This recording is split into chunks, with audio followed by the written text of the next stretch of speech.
Έχετε βγάλει ποτέ τα σκόρδα σας από το χώμα περιμένοντας να δείτε τεράστια ζουμερά κεφάλια και τελικά αντικρίσατε κάτι μικρά καχεκτικά σκορδάκια που μοιάζουν με ραπανάκια? Είναι πραγματικά απογοητευτικό. Αλλά τι θα λέγατε αν σας έλεγα ότι τα σκόρδα σας μπορούν να γίνουν κυριολεκτικά στο μέγεθος μιας ανδρικής γροθιάς? Ναι, καλά ακούσατε. Δεν πρόκειται για κάποια μαγική ποικιλία από την άλλη άκρη του κόσμου. Σήμερα θα μιλήσουμε για την απόλυτη υποχρεωτική ανοιξιάτικη λίπανση που αλλάζει τα πάντα. Υπάρχει ένα τεράστιο λάθος που κάνουν σχεδόν όλοι οι ερασιτέχνες κυπουροί την άνοιξη. Νομίζουν ότι το σκόρδο μεγαλώνει μόνο του. Στο σημερινό βίντεο θα σας δείξω ακριβώς τι πρέπει να ταΐσετε τα σκόρδα σας μόλις ανοίξει ο καιρός. Θα μάθετε το μυστικό των παλιών καλλιεργητών που θα κάνει τους γείτονές σας να παραμιλάνε από ζήλια. Μείνετε μέχρι το τέλος γιατί θα καταρρίψουμε και έναν πολύ γνωστό μύθο για το κιτρίνισμα των φύλων. Είστε έτοιμοι να μεγαλώσετε τα πιο γιγάντια σκόρδα της ζωής σας? Πάμε να ξεκινήσουμε. Για να καταλάβουμε γιατί η άνοιξη είναι τόσο κρίσιμη, πρέπει πρώτα να δούμε πώς λειτουργεί αυτό το εκπληκτικό φυτό. Το σκόρδο φυτεύεται συνήθως το φθινόπωρο. Περνάει όλο τον κρύο χειμώνα κάτω από το χώμα, βγάζοντας ίσως μόνο μερικά μικρά πράσινα φυλαράκια. Κατά τη διάρκεια του χειμώνα, το φυτό ουσιαστικά κοιμάται. Η ανάπτυξή του είναι ελάχιστη και απλώς συντηρεί τις δυνάμεις του. Όταν όμως έρχεται η άνοιξη και η θερμοκρασία του εδάφους αρχίζει να ανεβαίνει, συμβαίνει μια έκρηξη. Το σκόρδο ξυπνάει απότομα και πεινάει. Πεινάει πάρα πολύ. Σε αυτό ακριβώς το χρονικό σημείο, το φυτό αποφασίζει πόσο μεγάλο θα γίνει το κεφάλι του στο τέλος της σεζόν. Αν το χώμα είναι φτωχό και δεν βρει την τροφή που ψάχνει, θα αποφασίσει να φτιάξει ένα μικρό κεφάλι για να επιβιώσει. Αν όμως εμείς του προσφέρουμε ακριβώς τα θρεπτικά συστατικά που χρειάζεται, τη σωστή στιγμή, τότε του δίνουμε το σήμα να μεγαλώσει χωρίς όρια. Η ανοιξιάτικη θρέψη δεν είναι απλώς μια βοήθεια. Είναι ο απόλυτος καθοριστικός παράγοντας για το μέγεθος και τη γεύση της σοδιάς σας. Ας δούμε λοιπόν αναλυτικά την πρώτη μας κίνηση. Η άνοιξη μόλις έχει κάνει την εμφάνισή της. Τα χιόνια, αν υπήρχαν, έχουν λιώσει εντελώς. Ο καιρός αρχίζει να ζεσταίνει σιγά σιγά. Το χώμα ξυπνάει από τον χειμερινό του ύπνο. Το ίδιο ακριβώς κάνουν και τα σκόρδα μας στον κήπο. Τον χειμώνα, το φυτό απλώς προσπαθούσε να επιβιώσει από το κρύο. Τώρα όμως έχει έρθει η ώρα για πραγματική δράση. Το πρώτο πράγμα που χρειάζεται το σκόρδο την άνοιξη είναι ένα πάρα πολύ δυνατό ξεκίνημα για να φτιάξει πλούσιο και καταπράσινο φύλλωμα. Φανταστείτε το σαν να ξυπνάτε εσείς το πρωί μετά από έναν πολύ βαθύ και εξαντλητικό ύπνο. Τι ακριβώς χρειάζεστε για να πάρετε μπρος? Έναν δυνατό καφέ και ένα πραγματικά καλό και πλούσιο πρωινό. Το ίδιο ακριβώς ισχύει και για τα φυτά μας στο μποστάνι. Χρειάζονται άμεση ενέργεια για να αναπτύξουν γρήγορα τα πράσινα φύλλα τους. Γιατί όμως είναι αυτό τόσο σημαντικό?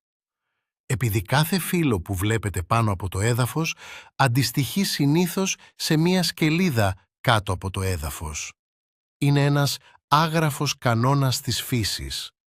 Αν θέλετε ένα τεράστιο κεφάλι σκόρδου με πολλές και μεγάλες σκελίδες, πρέπει πρώτα να χτίσετε ένα μεγάλο φυτό. Πρέπει να έχει χοντρό κορμό. Εκεί μέσα γίνεται όλη η δουλειά της φωτοσύνθεσης. Εδώ ακριβώς πρέπει να καταρρίψουμε έναν τεράστιο μύθο. Πολλοί πιστεύουν ότι το σκόρδο είναι ένα άγριο φυτό που το βάζεις στο χώμα και το ξεχνάς.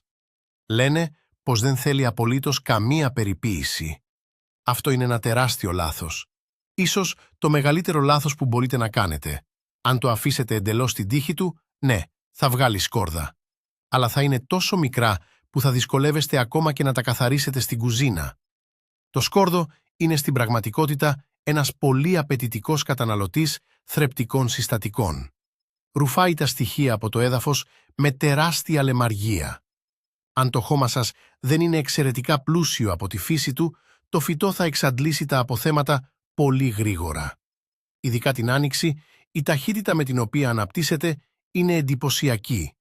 Δεν μπορείτε απλά να παρακολουθείτε. Πρέπει να επέμβετε ενεργά. Η σωστή θρέψη τώρα θα σας γλιτώσει από πολλές απογοητεύσεις αργότερα. Σκεφτείτε το σαν έναν αθλητή που προετοιμάζεται για τους Ολυμπιακούς Αγώνες. Δεν μπορεί να τρέφεται μόνο με νερό και ψωμί. Χρειάζεται μια ειδική, πλούσια και στοχευμένη διατροφή για να χτίσει μύες. Το δικό μας σκόρδο χτίζει τώρα τον κορμό του. Χρειάζεται την απόλυτη προσοχή μας και την καλύτερη δυνατή τροφή που μπορούμε να του προσφέρουμε. Άρα, ο πρώτος μας μεγάλος στόχος είναι η ανάπτυξη του φυλλώματος. Και για να το πετύχουμε αυτό, το φυτό μας πεινάει για ένα και μόνο συγκεκριμένο στοιχείο. Αυτό το μαγικό στοιχείο είναι το άζωτο. Το άζωτο είναι ο απόλυτος βασιλιάς της πράσινης ανάπτυξης στη φύση. Χωρίς αρκετό άζωτο, τα φύλλα θα μείνουν μικρά, καχεκτικά, αδύναμα και σύντομα θα αρχίσουν να κυτρινίζουν. Και αν συμβεί αυτό, μπορείτε να ξεχάσετε τα μεγάλα σκόρδα που ονειρεύεστε. Πότε ακριβώς κάνουμε αυτή την πρώτη σημαντική λίπανση? Η ιδανική στιγμή είναι νωρίς την άνοιξη. Συνήθως περίπου 2 εβδομάδες αφού λιώσουν τα τελευταία χιόνια ή μόλις σταματήσουν οι δυνατοί παγετοί του χειμώνα. Μόλις δείτε το έδαφος να στεγνώνει ελαφρώς και τα φυτά να δείχνουν τα πρώτα σημάδια νέας ανάπτυξης, τότε είναι η ώρα να χτυπήσετε. Μην περιμένετε να ζεστάνει πολύ ο καιρός. Το σκόρδο αγαπάει τη δροσιά και αναπτύσσεται καλύτερα όταν οι θερμοκρασίες είναι ακόμα σχετικά χαμηλές.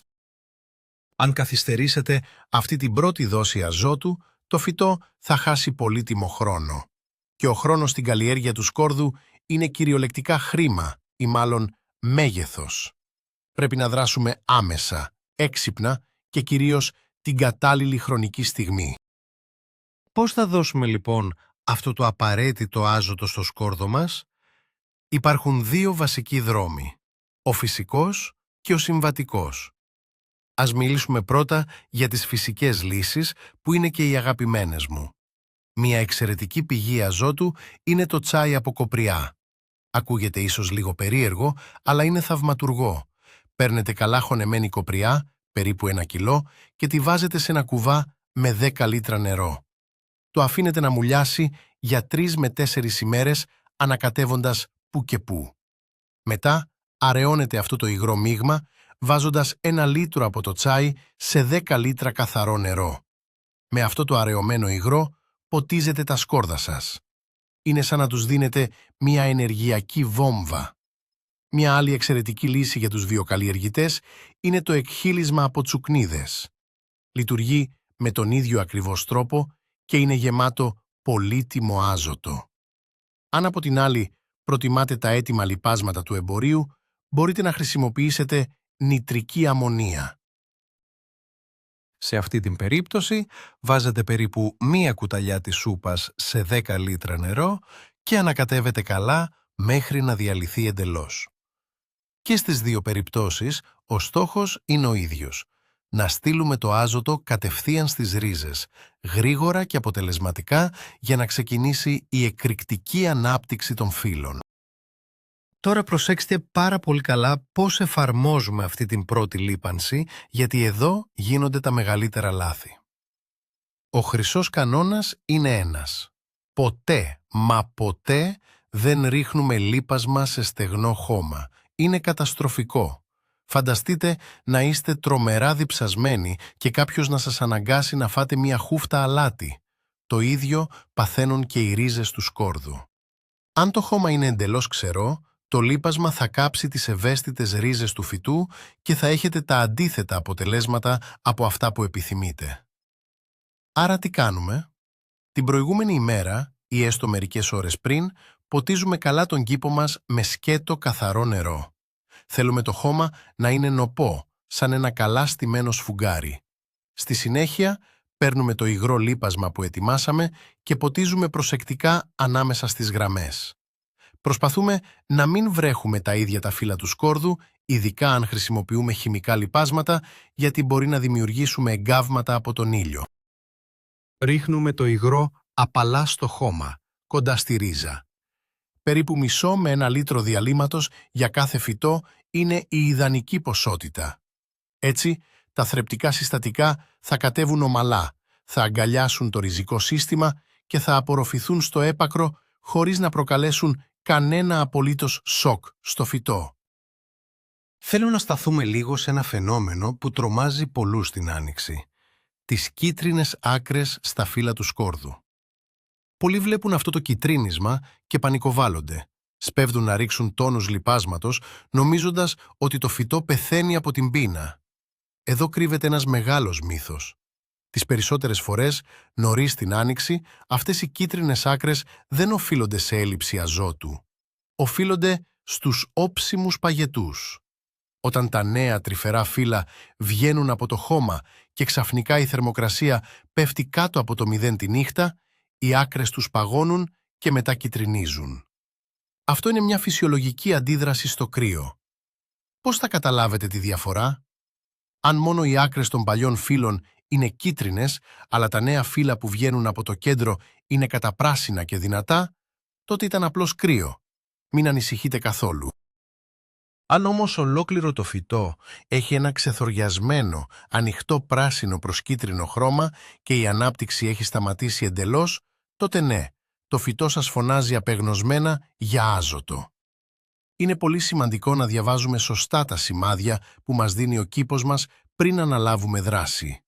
Η υπερβολική λίπανση από λάθος διάγνωση μπορεί να δημιουργήσει περισσότερα προβλήματα από όσα λύνει. Αφού κάνουμε την πρώτη μας λίπανση με το άζωτο, αφήνουμε το φυτό να κάνει τη δουλειά του. Θα δείτε μέσα σε λίγες μέρες τα φύλλα να μεγαλώνουν με απίστευτο ρυθμό και να αποκτούν ένα βαθύ σκούρο πράσινο χρώμα. Τώρα, πρέπει να κάνουμε υπομονή. Περιμένουμε περίπου 3 με 4 εβδομάδες. Σε αυτό το διάστημα, το σκόρδο έχει χτίσει το εργοστάσιο παραγωγής του, δηλαδή τα μεγάλα του φύλλα. Τώρα είναι η ώρα για τη δεύτερη και εξίσου κρίσιμη παρέμβασή μας. Βρισκόμαστε πλέον στα μέσα της Άνοιξης. Σε αυτή τη φάση, οι ανάγκες του φυτού αλλάζουν δραματικά. Το σκόρδο αρχίζει σιγά σιγά να σκέφτεται πώς θα δημιουργήσει το κεφάλι του κάτω από το χώμα. Αν συνεχίσουμε να του δίνουμε μόνο άζωτο, θα συνεχίσει να βγάζει μόνο τεράστια φύλλα και το κεφάλι θα μείνει μικροσκοπικό. Πρέπει να αλλάξουμε τη διατροφή του. Τώρα, το φυτό χρειάζεται 2 νέα βασικά στοιχεία: φόσφορο και κάλιο. Ο φόσφορος βοηθάει στην ανάπτυξη ενός πολύ δυνατού ριζικού συστήματος. Το κάλιο είναι ο μαγικός εργάτης που παίρνει την ενέργεια από τα φύλλα και την κατεβάζει κάτω για να φουσκώσει τις κελίδες. Είναι η στιγμή της μεγάλης αλλαγής. Η διατροφή πρέπει να προσαρμοστεί στις νέες συνθήκες. Ποιο είναι το απόλυτο μυστικό συστατικό για αυτή τη δεύτερη φάση? Είναι κάτι που πιθανότατα έχετε ήδη στο σπίτι σας και συχνά το πετάτε. Είναι η καθαρή στάχτη από ξύλα. Ναι, καλά ακούσατε. Η στάχτη είναι ο απόλυτος φυσικός θησαυρός για τα σκόρδα. Περιέχει τεράστιες ποσότητες καλίου, φωσφόρου και δεκάδων άλλων ιχνοστοιχείων όπως ασβέστιο και μαγνήσιο σε μορφή που το φυτό μπορεί να απορροφήσει πανεύκολα. Οι παλιοί χωρικοί το ήξεραν αυτό πολύ καλά. Μάζευαν τη στάχτη από το τζάκι και την κρατούσαν σαν χρυσάφι για τον ανοιξιάτικο κήπο τους. Προσοχή όμως, μιλάμε αυστηρά για στάχτη από καθαρά ξύλα. Όχι από κάρβουνα ψισταριάς, όχι από βαμμένα ξύλα, όχι από πλαστικά. Μόνο αγνό, καθαρό ξύλο. Η στάχτη κάνει και κάτι ακόμα εκπληκτικό. Μειώνει την οξύτητα του εδάφους. Το σκόρδο λατρεύει τα ουδέτερα εδάφη και συχαίνεται τα πολύ όξινα. Προσθέτοντας στάχτη, δημιουργείται το απόλυτο περιβάλλον για να μεγαλώσουν τα κεφάλια.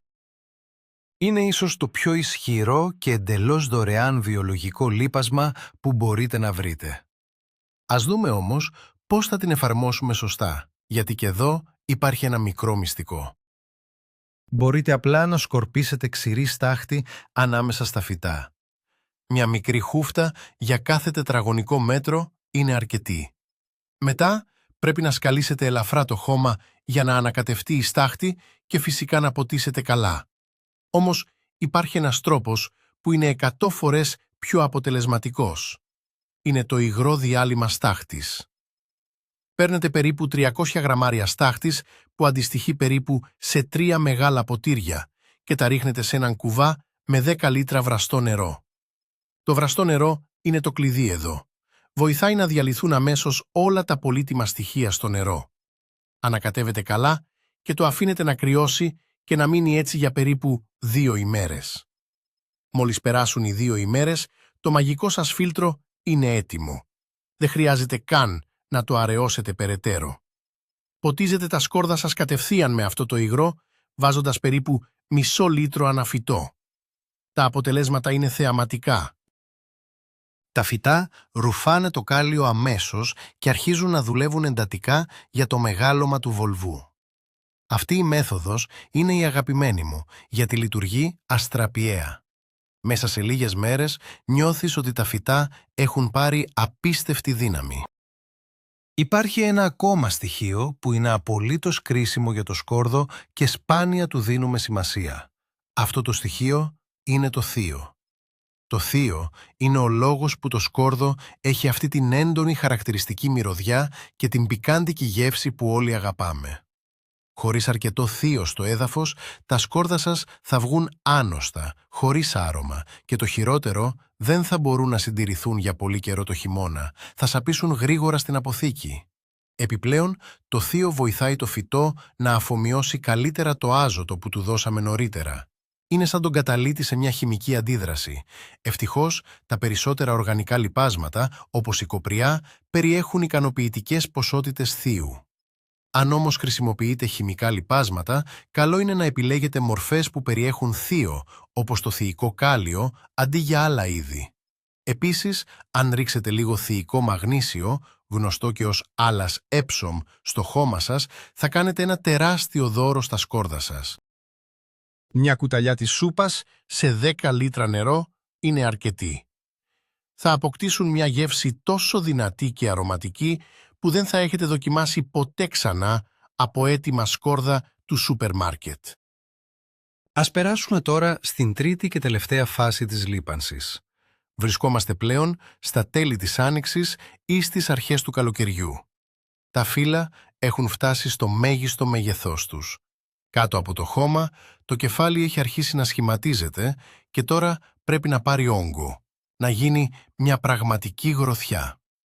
Σε αυτή τη φάση, το φυτό έχει μια και μοναδική επιθυμία.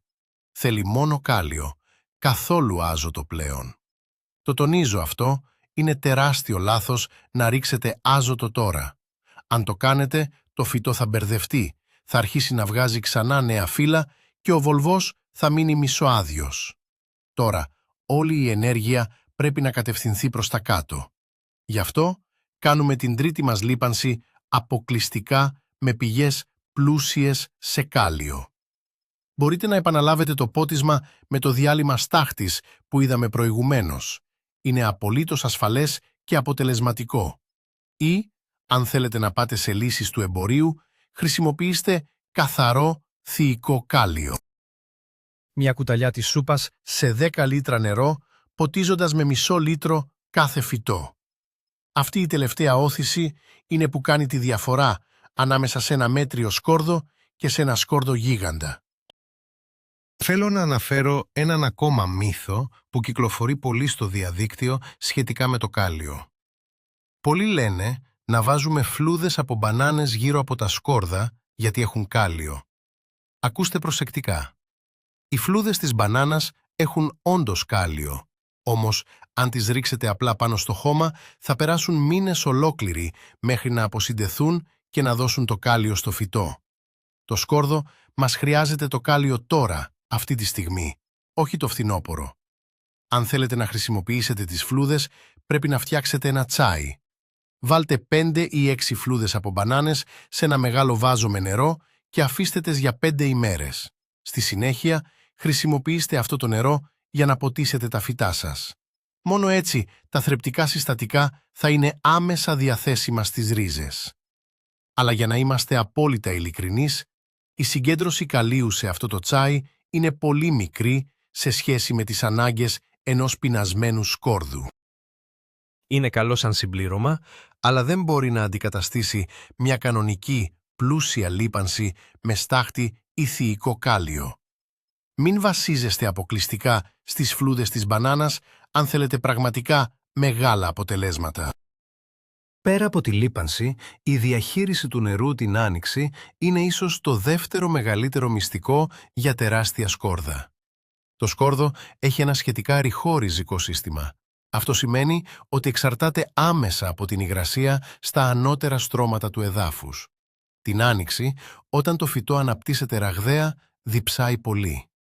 Αν το αφήσετε να στεγνώσει εντελώς, η ανάπτυξη του βολβού θα σταματήσει ακαριέα και δεν θα ξαναρχίσει ποτέ, όσιο νερό κι αν του ρίξετε μετά. Πρέπει να διατηρείτε το χώμα συνεχώς υγρό, αλλά όχι λασπωμένο. Θυμηθείτε ξανά το παράδειγμα με το σφουγγάρι. Θέλουμε το χώμα να είναι σαν ένα σφουγγάρι που το έχουμε βουτήξει στο νερό και το έχουμε στύψει καλά. Να έχει υγρασία, αλλά να παίρνει αέρα. Συνήθως, ένα καλό πότισμα μία φορά την εβδομάδα είναι αρκετό, εκτός αν κάνει πολύ ζέστη και δεν βρέχει καθόλου. Αν βρέχει συχνά την άνοιξη, όπως γίνεται συνήθως, ίσως να μην χρειαστεί να ποτίσετε σχεδόν καθόλου.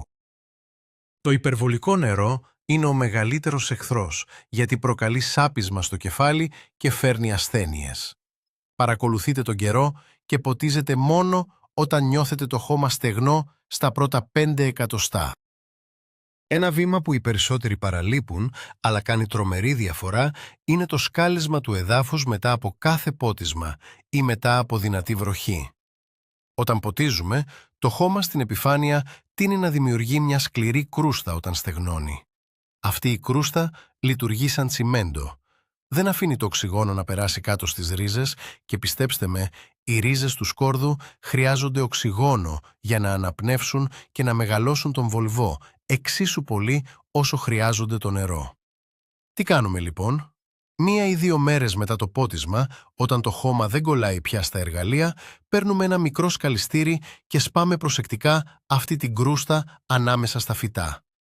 Δεν σκάβουμε βαθιά, το πολύ 2 με 3 εκατοστά, για να μην κόψουμε τις επιφανειακές ρίζες του σκόρδου. Απλά ανακατεύουμε την επιφάνεια. Αυτό ονομάζεται ξηρό πότισμα.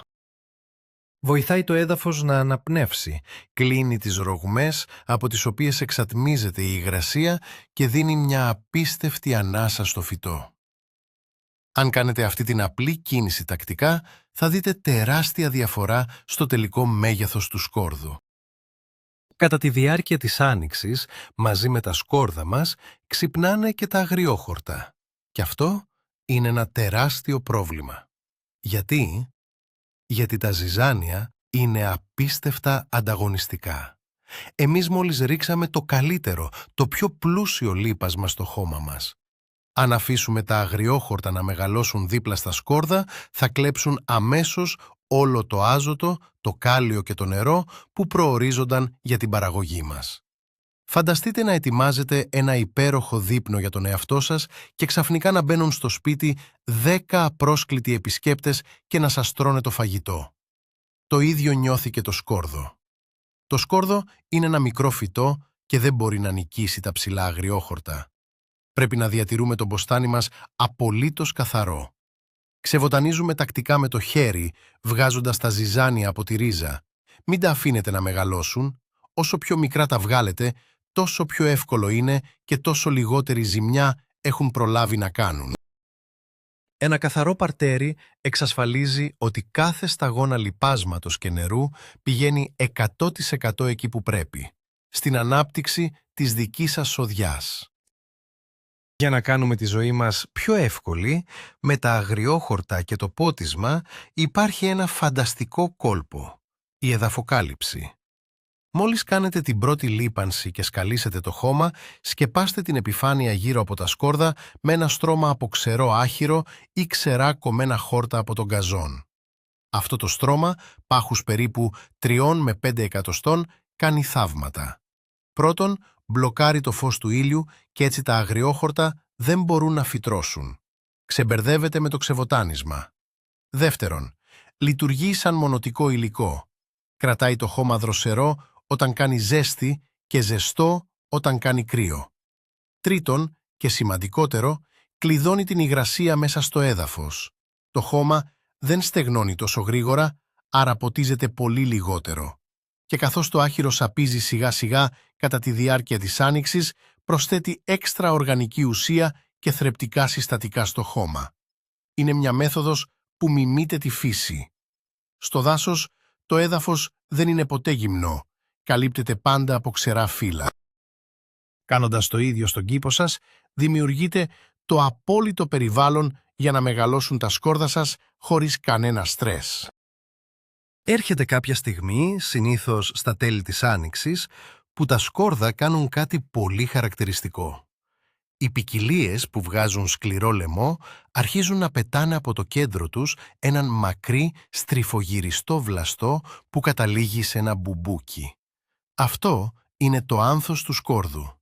Εδώ πρέπει να δράσετε χωρίς καμία καθυστέρηση. Αυτός ο βλαστός είναι ένας τεράστιος κλέφτης ενέργειας. Το φυτό προσπαθεί απεγνωσμένα να βγάλει σπόρους για να αναπαραχθεί και για να το κάνει αυτό στέλνει όλη την τροφή και την ενέργειά του προς τα πάνω, στο λουλούδι. Εμείς όμως δεν θέλουμε σπόρους, θέλουμε τεράστια κεφάλια κάτω στο χώμα. Τι κάνουμε? Μόλις αυτός ο βλαστός κάνει την πρώτη του στροφή, τον κόβουμε. Μην τον τραβάτε με δύναμη, γιατί μπορεί να ξεριζώσετε όλο το φυτό. Πάρτε ένα ψαλίδι και κόψτε τον περίπου 2 εκατοστά πάνω από το τελευταίο φύλλο. Με αυτή την απλή κίνηση, όλη η ροή της ενέργειας αναστρέφεται. Το φυτό λέει, εντάξει, δεν μπορώ να βγάλω σπόρους, άρα θα στείλω όλη μου τη δύναμη κάτω, στον βολβό. Έχει αποδειχθεί ότι αν αφήσετε το λουλούδι, το μέγεθος του σκόρδου μειώνεται τουλάχιστον κατά 30%. Κόψτε το εγκαίρως. Ένα υγιές και καλοταϊσμένο φυτό είναι πάντα πιο ανθεκτικό στις ασθένειες. Την άνοιξη, με τις βροχές και την υγρασία, ο μεγαλύτερος εχθρός του σκόρδου είναι η σκουριά. Είναι ένας μύκητας που κάνει τα φύλλα να γεμίζουν με μικρές πορτοκαλί ή καφέ κοιλίδες. Αν το φυτό σας έχει πάρει σωστά τα λιπάσματά του, έχει δυνατό ανοσοποιητικό σύστημα και αντέχει πολύ περισσότερο.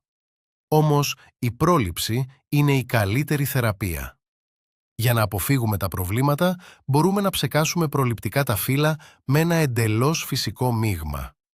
Βάζουμε 1 κουταλιά της σούπας μαγειρική σόδα και 1 κουταλιά από υγρό πιάτων σε 1 λίτρο νερό. Ψεκάζουμε τα φύλλα νωρίς το πρωί, κάθε 10 με 15 μέρες. Η σόδα αλλάζει το pH στην επιφάνεια του φύλλου και δεν αφήνει τον μύκητα να αναπτυχθεί. Είναι μια εξαιρετικά απλή και ανέξοδη λύση. Θυμηθείτε, τα υγιή πράσινα φύλλα είναι το εργοστάσιο που ταΐζει το κεφάλι. Αν τα φύλλα καταστραφούν από αρρώστιες το Μάιο, το σκόρδο θα σταματήσει να μεγαλώνει εκείνη τη στιγμή, όση τροφή και αν το έχετε δώσει στο χώμα. Και φτάνουμε σιγά σιγά προς το τέλος της διαδρομής. Η άνοιξη δίνει τη θέση της στο καλοκαίρι. Τα φύλλα του σκόρδου αρχίζουν να κυτρινίζουν από κάτω προς τα πάνω. Αυτό δεν είναι πλέον έλλειψη αζότου, είναι η φυσιολογική γύρανση του φυτού. Το σκόρδο ετοιμάζεται για τη συγκομιδή. Εδώ ακριβώς υπάρχει ένα τελευταίο κρίσιμο μυστικό. Περίπου 2 με 3 εβδομάδες πριν αποφασίσετε να βγάλετε τα σκόρδα από το χώμα, πρέπει να σταματήσετε απολύτως τα πάντα. Καμία άλλη λίπανση. Και το κυριότερο, κανένα απολύτως πότισμα. Το χώμα πρέπει να στεγνώσει εντελώς. Αυτό το στρες από την έλλειψη νερού αναγκάζει το φυτό να ρίξει και την τελευταία ρανίδα ενέργειας από τα φύλλα μέσα στο κεφάλι. Επίσης, το στεγνό χώμα βοηθάει τα εξωτερικά φύλλα του βολβού να γίνουν σαν χαρτί, δημιουργώντας ένα προστατευτικό περίβλημα. Αν ποτίζετε μέχρι την τελευταία μέρα, τα σκόρδα σας θα βγουν γεμάτα νερό, δεν θα μπορούν να αποθηκευτούν και θα σαπίσουν μέσα σε λίγες εβδομάδες στο ντουλάπι σας.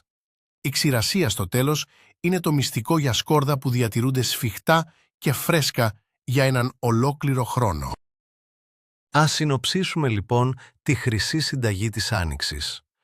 3 είναι τα βασικά βήματα που θα σας δώσουν σκόρδα σαν γροθιές. Πρώτον, νωρίς την άνοιξη δίνουμε μια δυνατή όθηση με άζωτο για να φτιάξουμε τεράστια και δυνατά φύλλα. Χρησιμοποιούμε τσάι κοπριάς ή κάτι αντίστοιχο. Δεύτερον, στα μέσα της άνοιξης αλλάζουμε τη διατροφή και δίνουμε φόσφορο και άφθονο κάλιο, χρησιμοποιώντας το μαγικό υγρό από καθαρή στάχτη ξύλου. Αυτό θα δώσει το σήμα να μεγαλώσει ο βολβός. Τρίτον, στα τέλη της άνοιξης ρίχνουμε μόνο κάλιο για το τελικό φούσκωμα και αφαιρούμε απαραίτητος τα άνθη. Όλα αυτά γίνονται σε συνδυασμό με σωστό πότισμα, ελαφρύ σκάλισμα του εδάφους και αφαίρεση των αγριόχορτων. Δεν είναι μαγεία, είναι απλώς η κατανόηση του πώς λειτουργεί η φύση. Αν ακολουθήσετε αυτό το πρόγραμμα κατά γράμμα, σας εγγυώμαι ότι όταν έρθει η ώρα της συγκομιδής, δεν θα πιστεύετε στα μάτια σας. Το φυτό θέλει να σας δώσει μεγάλη παραγωγή. Το μόνο που περιμένει είναι να του δώσετε τα σωστά εργαλεία τη σωστή στιγμή. Και κάπως έτσι φτάνει η μεγάλη στιγμή. Η μέρα που πιάνετε τον κορμό, τραβάτε απαλά και μέσα από το στεγνό χώμα αναδύεται ένα σκόρδο πραγματικά τεράστιο. Ένα κεφάλι τόσο βαρύ και σφιχτό που γεμίζει ολόκληρη την παλάμη σας, με σκελίδες που μοιάζουν με μικρά καρύδια. Είναι η απόλυτη ανταμοιβή για όλη την προσοχή που του δώσατε την άνοιξη. Όπως είδαμε, το μυστικό δεν είναι απλά να ρίχνουμε λίπασμα στα τυφλά, αλλά να καταλάβουμε τι ζητάει το φυτό σε κάθε φάση της ζωής του. Άζωτο στην αρχή για τα φύλλα, κάλιο και φόσφορος στη συνέχεια για τον βολβό. Αυτή η στοχευμένη ανοιξιάτικη θρέψη, μαζί με το κόψιμο του άνθους και το σωστό πότισμα, είναι ο μόνος τρόπος για να ξεφύγετε από τα μικρά αδύναμα σκόρδα. Σας ευχαριστώ πολύ που μείνατε μέχρι το τέλος αυτού του βίντεο. Ελπίζω να βρήκατε αυτές τις συμβουλές χρήσιμες και να τις εφαρμόσετε φέτος στον κήπο σας. Αν σας άρεσε το βίντεο, κάντε ένα like και πατήστε το κουμπί της εγγραφής για να μην χάνετε κανένα από τα μυστικά κυπουρικής που μοιραζόμαστε. Τώρα, θέλω να ακούσω εσάς τα σχόλια. Έχετε δοκιμάσει ποτέ το υγρό λίπασμα από στάχτη και αν ναι, τι αποτελέσματα είδατε? Περιμένω τις απαντήσεις σας.